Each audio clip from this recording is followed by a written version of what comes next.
हादसे में सीडीएस विपिन रावत समेत 13 की निधन, देश में शोक की लहर। मुंगेर में सिंचाई परियोजना का सीएम नीतीश ने किया निरीक्षण, तारापुर पहुंचकर जेडीयू को जनाधार देने के लिए जनता का जताया आभार। पूर्व सीएम मांझी के बयान पर दिन भर चले सियासत, तो कांग्रेस ने आंदोलन करने की दी राय, कहा सब कुछ बेहतर रहा तो देंगे साथ। 34 जिलों के 53 प्रखंडों में 10वें चरण की मतदान शांतिपूर्ण तरीके से हुई। 10वें चरण में पड़े 64% वोट। सरना धर्म कोड को लेकर कई संगठनों ने किया एक दिवसीय धरना प्रदर्शन, केंद्र सरकार से अपनी मांगों को लेकर राज्यपाल को सौंपा ज्ञापन।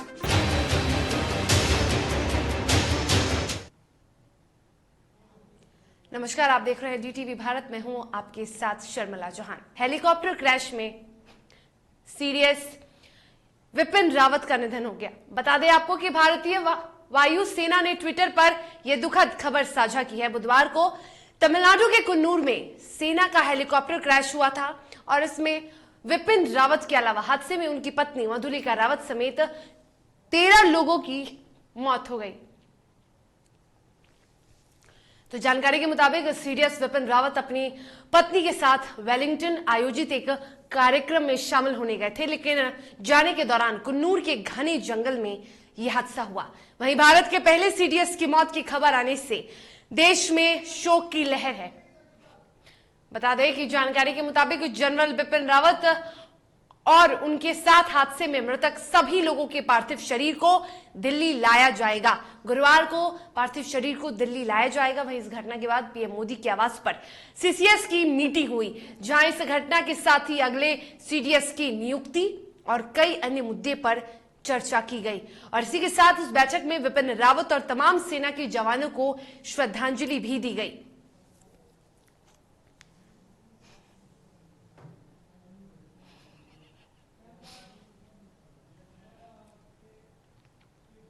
देश को एक अपूर्णीय क्षति हुई है क्योंकि देश ने अपना पहला सीडीएस आज खो दिया। बुधवार को एक ऐसा दिन जिसे कभी भी भारत भूल नहीं सकता है। बुधवार यानी कि विपिन रावत, इस दिन विपिन रावत का निधन हो गया। सीडीएस विपिन रावत और उसके साथ ही उनकी पत्नी मधुलिका रावत और 13 लोग यानी 13 अधिकारी जो कि हेलीकॉप्टर पर सवार थे, उन लोगों का निधन हुआ। और इसी के साथ आपको यह भी बता दें कि विपिन रावत के निधन के बाद पूरे देश में शोक की लहर है। इसके बाद प्रधानमंत्री नरेंद्र मोदी के आवास पर एक बैठक होती है, सीसीएस की एक अहम बैठक होती है, जिस बैठक में विदेश मंत्री, रक्षा मंत्री, गृह मंत्री और सुरक्षा सलाहकार सहित कई अन्य नेता मौजूद रहते हैं। और इस बैठक में तमाम लोगों जिनकी निधन हुई है, साथ ही सीडीएस को श्रद्धांजलि दी जाती है। कि विपिन रावत कौन है? कांगो में संयुक्त राष्ट्र की पीसकीपिंग फोर्स की उन्होंने अगुवाई की थी। विपिन रावत 1 सितंबर 2016 को सेना के उप प्रमुख का उन्होंने पद संभाला था। 31 दिसंबर 2016 को सेना प्रमुख का पद उन्होंने संभाला था। और जनरल विपिन रावत भारत के पहले और वर्तमान रक्षा प्रमुख या चीफ ऑफ डिफेंस थे। आपको बता दें कि इनका जन्म उत्तराखंड के पौड़ी गढ़वाल जिले में चौहान राजपूत परिवार के यहां हुआ था और इनके पिता लेफ्टिनेंट जनरल रहे हैं। रावत ने 11वीं गोरखा राइफल की 5वीं बटालियन से 1978 में अपने करियर की शुरुआत की थी। जनवरी 1979 में सेना के मिजोरम में प्रथम नियुक्ति रावत ने पाई थी। तो देश को एक अपूर्णीय क्षति हुई है। विपिन रावत को देश ने आज खो दिया है। इसकी कल्पना देशवासियों ने भी नहीं की होगी, क्योंकि देश ने एक ऐसे वीर सपूत को खोया है जिसका योगदान कभी भी भारत नहीं भूल सकता है। और खुद प्रधानमंत्री नरेंद्र मोदी ने भी ट्वीट कर इस दुखदाई खबर पर अपनी दुख को व्यक्त की है, शोक को व्यक्त किया। उन्होंने कहा है कि काफी पीड़ा हुई है इस खबर को सुनने के बाद और देश कभी भी उनके योगदान को नहीं भूल सकता।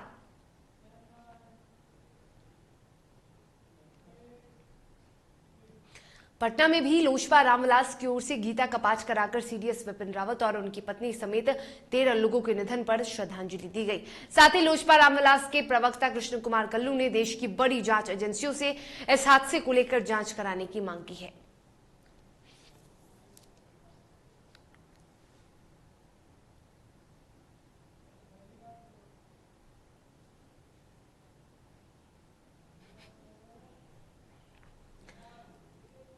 तो बिहार की राजधानी पटना में भी लोजपा रामविलास ने 13 लोगों के निधन पर दुख व्यक्त किया है और सीडीएस बिपिन रावत को श्रद्धांजलि दी गई है। तो ये तस्वीरें हम आपको दिखा रहे हैं जहां लोजपा रामविलास के प्रवक्ता कृष्ण कुमार कल्लू ने श्रद्धांजलि सभा का आयोजन किया है।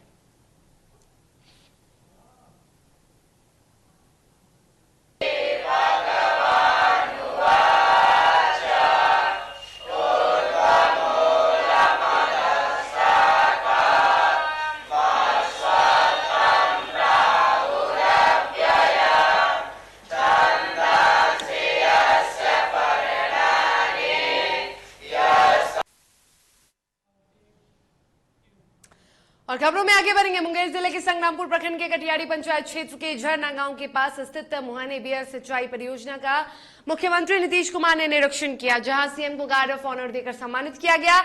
जानकारी के मुताबिक मुहाने बियर कैनाल का निर्माण मुहाने नदी पर साल 1965 में किया गया था, जिसका सीएम ने निरीक्षण किया और तारापुर के लिए रवाना हो गए। वहीं सीएम के आगमन को लेकर सुरक्षा व्यवस्था के पुख्ता इंतजाम किए गए थे। आपको बता दें कि सीएम ने तारापुर पहुंचकर शहीद स्मारक स्थल और तारापुर थाना का भी निरीक्षण किया।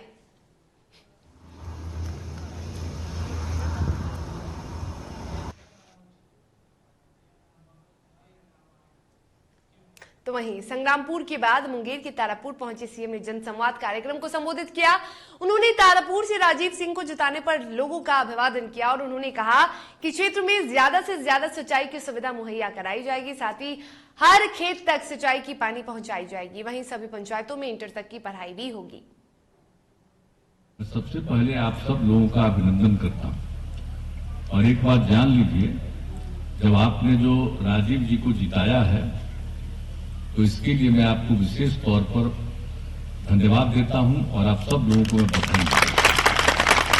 और आप जानते हैं कि इस बार जब आपके यहाँ 3 जगह पर हमने मीटिंग की और मैंने एक बात कह दिया था कि देखिए, हर बार तो सभा में ही आ जाते हैं और किसी के कार्यक्रम में ही आ जाते हैं और चुनाव की सभा में भी आ जाते हैं, लेकिन एक बात हम आपको आश्वस्त करना चाहते हैं कि चुनाव के बाद हम एक बार जरूर आएंगे और जो भी यहाँ की समस्या है उसके बारे में जानकारी लेने की कोशिश करेंगे, आपकी बात भी सुनेंगे और जो हम लोगों से संभव है उस काम को हम करने की कोशिश करेंगे। ये हमने कह दिया था इस बार, तो इसीलिए मुझको लगा कि इसके लिए हम लोग यथाशीघ्र इस कार्यक्रम को करें। तो इसी के लिए आज का दिन तय किया और आज आप जानते ही हैं कि मुझको लगा कि आप लोगों के साथ तो हम बैठेंगे, आपकी बात सुनेंगे, लेकिन इसके साथ साथ मुझको लगा कि सिंचाई से संबंधित जो मामला है उसको भी थोड़ा देखते, और बहुत पहले से यहाँ पर सिंचाई का सारा काम हो रहा है। और पूर्व मुख्यमंत्री जीतन राम मांझी ने बीते दिनों मुख्यमंत्री से अपने विधानसभा क्षेत्र के लिए राशि की मांग की थी और इसके बाद उन्होंने कहा था कि यदि मुझे राशि नहीं मिली तो वो एनडीए गठबंधन से अलग हो जाएंगे और इस बयान के बाद से लगातार सियासत जारी है। तो वहीं दूसरी ओर उनके बेटे और बिहार सरकार के मंत्री डॉक्टर संतोष कुमार सुमन ने इस बयान को सिरे से खारिज कर दिया है और कहा कि हम लोग एनडीए गठबंधन में हैं और हमेशा रहेंगे। ऐसी कोई बात नहीं है, गठबंधन का कोई मामला नहीं है, टूटेगा गठबंधन। जहां तक उन्होंने बोला है, अपने क्षेत्र में जनता को बोल रहे थे कि यहाँ पर सिंचाई की सुविधा चाहिए, सिंचाई की जरूरत है क्षेत्र में, इसके लिए माननीय मुख्यमंत्री जी से मैंने डिमांड रखा है। वो ऐसा ही एक बात बोल दिया कि चमक जाएंगे, मतलब ये मतलब नहीं होता गठबंधन तोड़ना, ऐसा कोई बात नहीं। गठबंधन अटूट है और अच्छी तरह से सरकार चल रहा है माननीय नीतीश कुमार जी के नेतृत्व में। ये सब एक पूरी कल्पना है और लोग, विपक्षी लोग इसको तूल देना चाहते हैं और कुछ। और बीते दिनों बिहार के पूर्व मुख्यमंत्री जीतन राम मांझी ने बयान देते हुए कहा था कि यदि सरकार 1000 करोड़ रुपए नहीं देगी तो वो एनडीए से अलग हो जाएंगे, जिसको लेकर अब बिहार की सियासत तेज हो चुकी है। और ऐसे में आरजेडी विधायक भाई वीरेंद्र ने बयान देते हुए मांझी जी को ऑफर दे दिया। उन्होंने कहा कि अपने बातों पर बने रहे और यदि दिक्कत है तो महागठबंधन में आ जाए। कि माननीय पूर्व मुख्यमंत्री जीतन राम मांझी जी जिस तरह से बयान दिए हैं और जो उन्होंने कहा है, हर विधायक चाहता है कि मेरे क्षेत्र का विकास हो और उन्होंने अल्टीमेटम दिया है। हम समझते हैं कि उसको सरजमीन पर लाने की जरूरत है। आप सरजमीन पर लाइएगा तभी आपकी बात को लोग सच मानेगा। और चूंकि 243 विधायकों का विधानसभा है। हर विधायक अपने क्षेत्र के विकास के लिए चाहता है और यहाँ है पिक एंड चूज। 1 साल का पैसा तो ऐसी सरकार खा गई कोरोना के नाम पर। कोरोना में तो कुछ किया नहीं, 1 साल। चलिए, बिहार के पूर्व मुख्यमंत्री जीतन राम मांझी के 100 करोड़ वाले बयान पर सियासत तेज है और ऐसे में कांग्रेस के बिहार प्रभारी भक्त चरण दास ने बयान देते हुए जीतन राम मांझी को आंदोलन करने की सलाह दी है। बिहार प्रभारी भक्त चरण दास ने कहा कि यदि जीतन राम मांझी आंदोलन करे क्योंकि वो अपने काम के लिए मांग रहे हैं, और कांग्रेस ने कहा कि यदि आंदोलन सकारात्मक रही तो कांग्रेस भी उनका समर्थन करेगी। 1971 में उनका क्या योगदान था, ये ऐतिहासिक है। विश्व में ऐसा कभी नहीं हुआ जिसको कि मैं आगे जब मैं बात करता हूं तो मैं करूंगा। ये बहुत बड़ी लड़ाई थी, ये धर्म की लड़ाई थी, न्याय की लड़ाई थी और मानवता के नियमों को, मूलभूत अधिकारों को अक्षुण्ण रखने की लड़ाई थी। ये किसी देश को हड़पने की नहीं थी। मनुष्य की जो अपेक्षाएं हैं उस सब को रखने की और आज़ादी के जो दीप है जो बांग्लादेश में जल रहा था उसको अलग बनाने की कोशिश थी और वो इंदिरा जी ने बखूबी किया।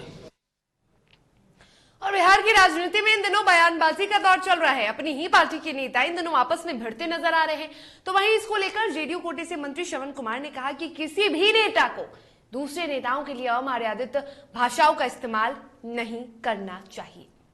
अब उन्हीं लोगों से सवाल का जवाब पूछिएगा, कौन किसके बारे में क्या कहता है, इतना तो हम लोग देख भी नहीं पाते हैं। लेकिन इतनी बात मैं जरूर कह सकता हूं कि लोगों को अच्छाई की तरफ जाना चाहिए और बुराई का परित्याग करना चाहिए।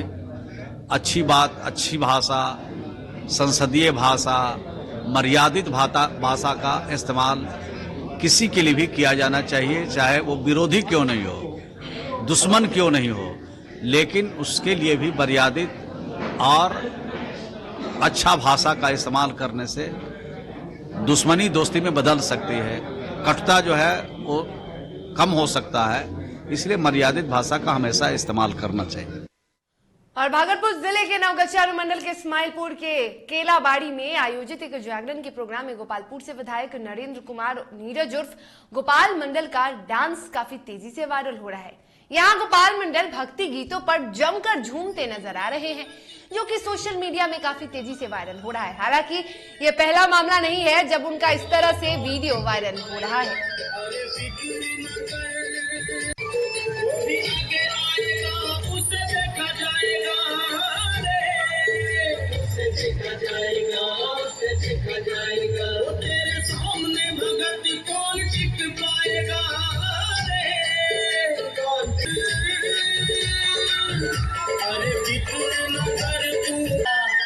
बजाए जा तो प्यारे हनुमान की। चलिए, खबरों के सफर में रुकेंगे एक छोटे से ब्रेक के लिए। ब्रेक के बाद जल्द हाजिर होंगे।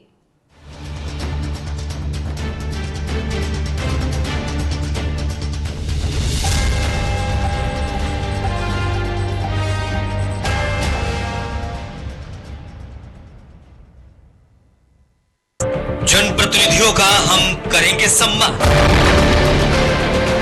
जन जन की आवाज की बढ़ाएंगे शान, लेंगे हम वादा समाज के हर वर्ग के विकास की, ना तोड़ने देंगे वादा जनाधार के विश्वास की, हम करेंगे पंच परमेश्वर को सम्मानित, देखना ना भूलें 29 दिसंबर को दोपहर 12 बजे से शाम 6:30 बजे तक पंच परमेश्वर सह बिहार श्री सम्मान, सिर्फ और सिर्फ DTV भारत पर।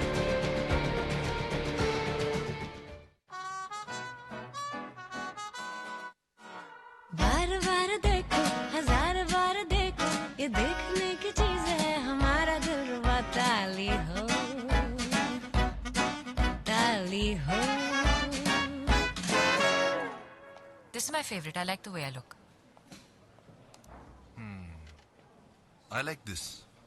Your wall looks amazing in this one. The wall. Yeah.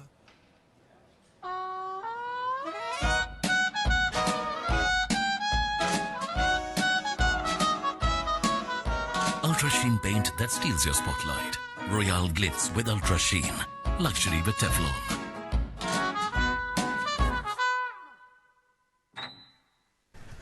दादी, इतने सारे पापड़ बन गए। क्या करे?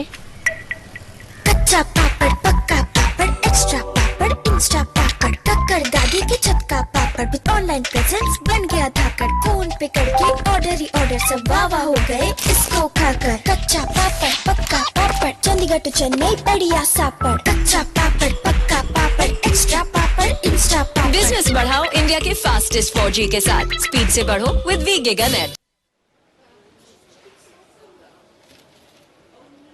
और ये रहा आपका बर्थडे गिफ्ट।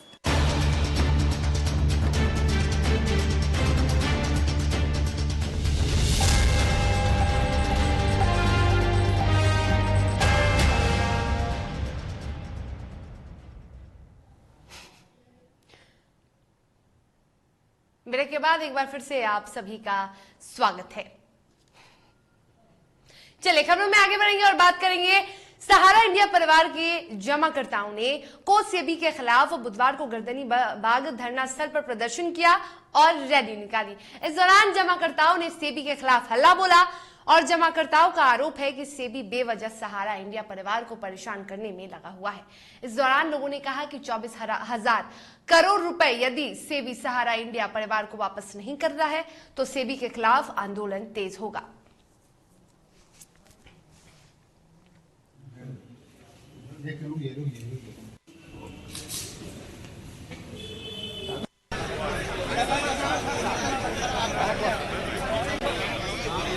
हम लोग सारे मीडिया के साथीगण भी आए हुए हैं, सारे मीडिया के साथीगण आप ही के बीच में बैठे होंगे।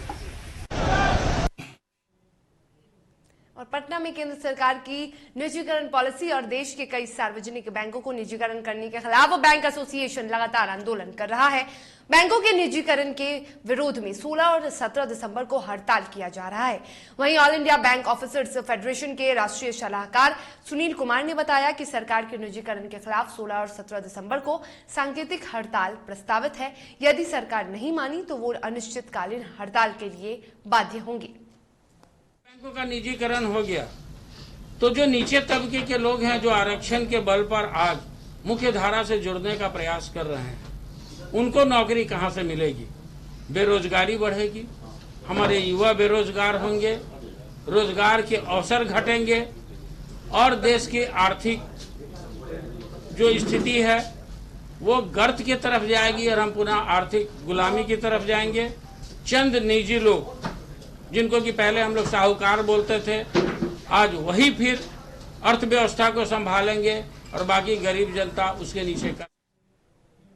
और बिहार के सभी मेडिकल कॉलेजों में बुधवार को ओपीडी सेवा पूरी तरह से प्रभावित हुई क्योंकि जूनियर डॉक्टरों ने हड़ताल किया। दरअसल नीट पीजी काउंसलिंग में हो रही देरी से आक्रोशित जूनियर डॉक्टरों ने पहले से ही हड़ताल की चेतावनी दे रखी थी, जिसका असर बुधवार को देखने को मिला। वहीं इस हड़ताल का असर सबसे अधिक पीएमसीएच के ओपीडी में देखने को मिला। यहाँ ओपीडी में जूनियर डॉक्टरों ने नहीं होने के बाद सीनियर डॉक्टर ही मरीजों का इलाज करते नजर आए। वहीं पीएमसीएच में हड़ताल कर रहे जूनियर डॉक्टर कुंदन सुमन ने बताया कि बिहार में लगभग 1000 सीटें हैं लेकिन काउंसलिंग नहीं हो रही है। क्या पड़ा यहाँ पे? ओपीडी सेवा हम लोग बाधित किए हुए हैं, जिससे ओपीडी में दिखाने वाले मरीज जो है अच्छी तरह से दिखा नहीं पा रहे हैं।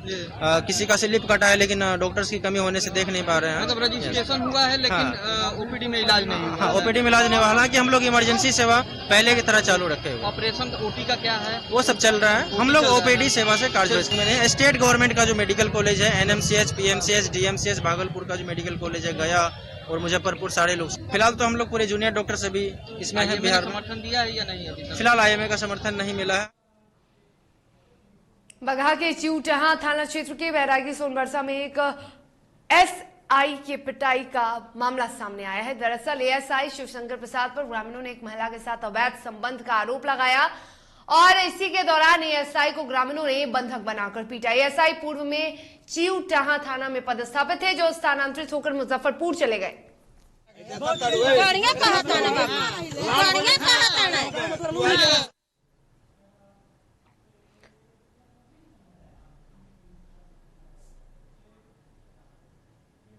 सुपौल जिले के त्रिवेणीगंज थाना क्षेत्र के बागला में एक सड़क हादसा हुआ, जिसमें शादी के बाद दुल्हन को लेकर वापस लौट रही गाड़ी हादसे का शिकार हो गई। वहीं इस घटना में दुल्हन और दूल्हे के जीजा गंभीर रूप से घायल हैं, जिन्हें त्रिवेणीगंज अस्पताल में इलाज के बाद बेहतर इलाज के लिए सुपौल रेफर किया गया है।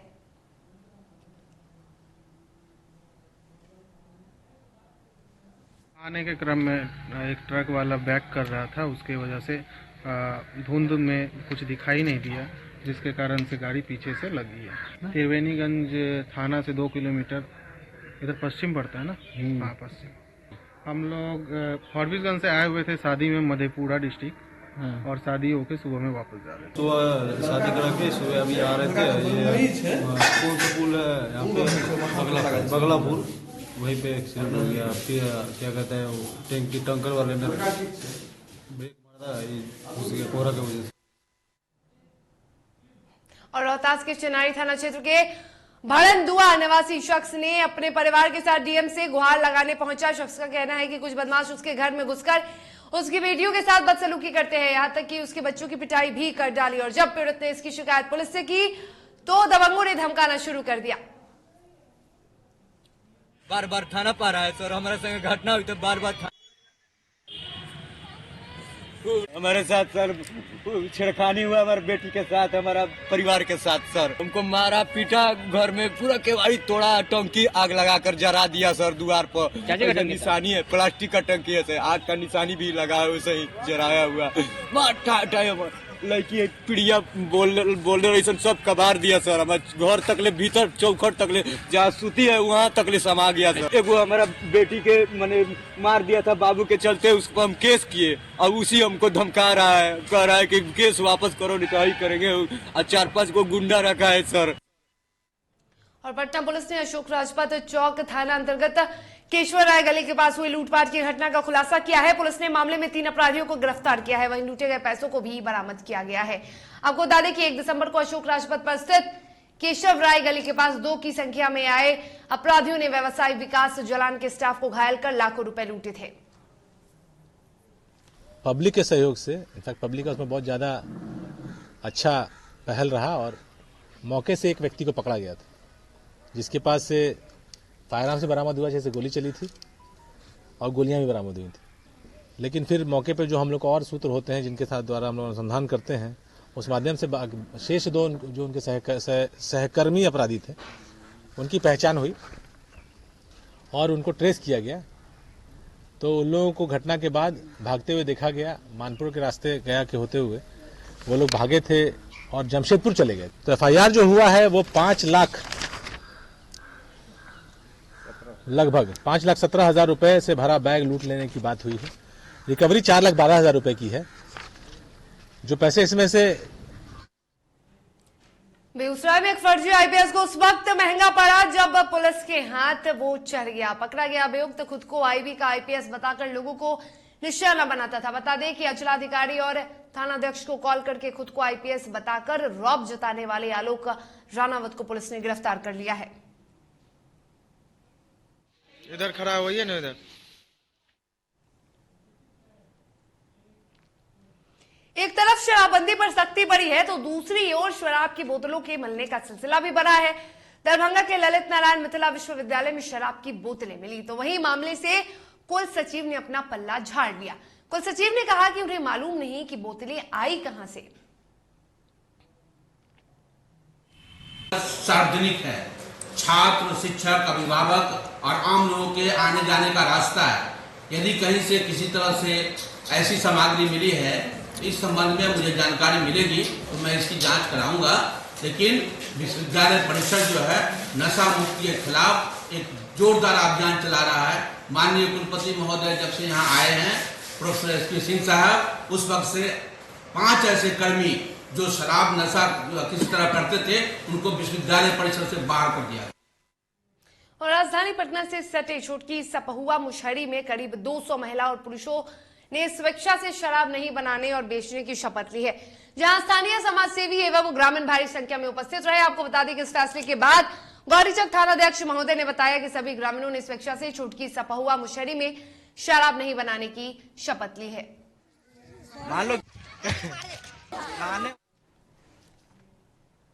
और बिहार में 10वें चरण के मतदान को लेकर बुधवार को हुए मतदान शांतिपूर्ण तरीके से संपन्न हुआ। आपको बता दें कि मतदान के बाद राजधानी पटना में राज्य निर्वाचन आयोग ने पीसी करा, प्रेस वार्ता कर इसकी जानकारी दी। वहीं प्रेस वार्ता कर रहे राज्य निर्वाचन आयोग के आयुक्त दीपक प्रसाद ने कहा कि 10वें चरण में कुल 64% मतदान हुआ है। पूरे राज्य के जो प्रतिशत है वो 63.90% मतदान हुआ है, जिसमें से महिलाओं की भागीदारी 68.69% की है और पुरुष 59.10% है। तो महिलाओं की भागीदारी पूर्व के सभी फेज की तरह ज़्यादा हो रही है, आप लोग सभी इससे अवगत हैं। महिलाओं की अभ्यर्थियों की भी संख्या अधिक है। तो इस तरीके से देखा जाए तो महिलाओं की पार्टिसिपेशन बहुत अधिक इस बार के पूरे निर्वाचन के में इस वर्ष के 21 के निर्वाचन में देखने को आया है, जो कि ये साबित करता है कि सारा कुछ बहुत ही व्यवस्थित, शांतिपूर्ण ढंग से और स्वच्छ और स्वतंत्र। और खगड़िया जिले में 10वें चरण के मतदान के दौरान 70 साल का बुजुर्ग बेहोश होकर गिर गया। इलाज के दौरान अस्पताल ले जाने के क्रम में बुजुर्ग की मौत हो गई। बुजुर्ग की पहचान ठुठी मोहनपुर पंचायत अंतर्गत नगर टोली के गांव के वार्ड 9 निवासी के रूप में हुई है।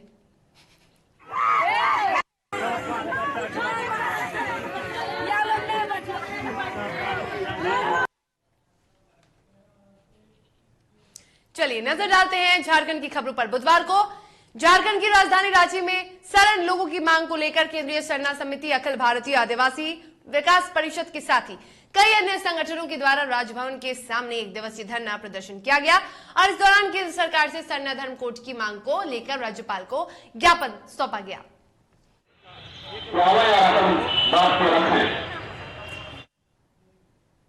और इसी के साथ खबरों के सफर में फिलहाल इतना ही। तब तक के लिए मुझे दीजिए इजाजत, लेकिन आप स्वस्थ रहिए और देखते रहिए टीटीवी भारत। नमस्कार।